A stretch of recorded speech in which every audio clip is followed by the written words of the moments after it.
Well, priorities at Vandellós are those of ANAF, which is the company that owns the Vandellós and Ascó sites.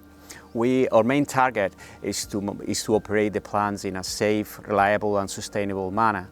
And two of our main priorities are equipment reliability and human performance, which both together account for strong plant reliability.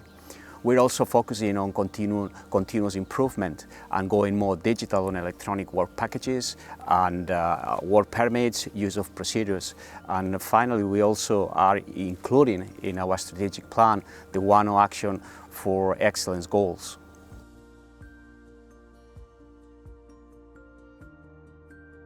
We launched the EPM a bit more than 2 years ago, once we finished our last peer review. Since then, counterparts and peers have worked together very closely to actually fine-tune all the KPIs to ensure that we're aligned with the process. And since we started implementation, we have seen improvements in the work management, maintenance and equipment reliability areas, for example, and that is the case of reduction of preventative maintenance and defect backlog.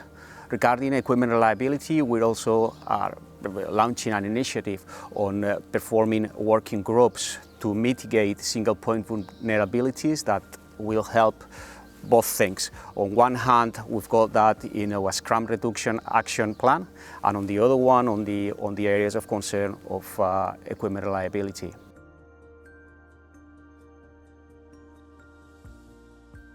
At Vandellós site, there's currently working 800 people, which account for 800 families that are sustained by the station. If we take into account non-direct jobs that happen because of the economic activity of the station in the surrounding areas, that amount of families go up to 2,400 families. We also collaborate with local charities such as Caritas Diocesana, and we donate computer equipment, lab equipment or medical equipment to the local communities, local administrations or schools. Our firefighters brigades have also participated in the recovery task in the severe floods that happened in the Valencia area about 1.5 years ago. We sent there PPEs, medical and hygienic products as well as ANAF. And we also have a collaboration agreement with the local and regional firefighters brigades to give each other support and to invest in equipment.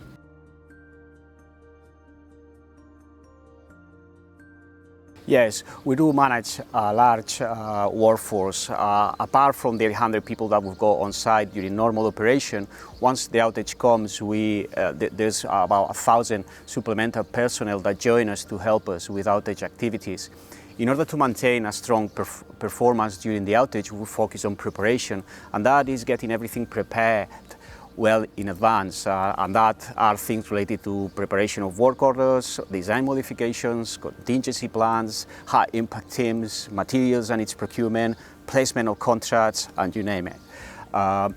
During the execution phase, we focus on supervision so that we can actually ensure that we get a quality work, and also on coordination so that we can guarantee the smooth transition between one activity and another activity during the outage, and that is led by the outage control center.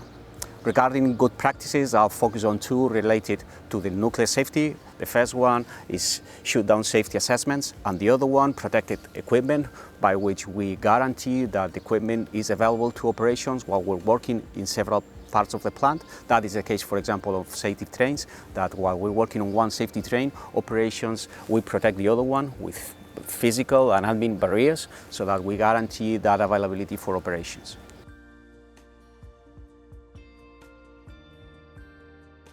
Well, we get a lot of support from WANO in different areas, but I'll highlight two of them. Last year, for example, we had a support mission that was specifically, in our case, for root cause analysis. That allowed us to generate an action plan, and we're implementing it through the last year and this year, and it's helping us to close the gap identified in the last peer review in the area of equipment reliability. Another collaboration that we perform is with the EPM. The collaboration between peers and counterparts is being more timely or more routine, and that is helping us to close the gaps or the areas of concern that we identified in the last peer review much quicker.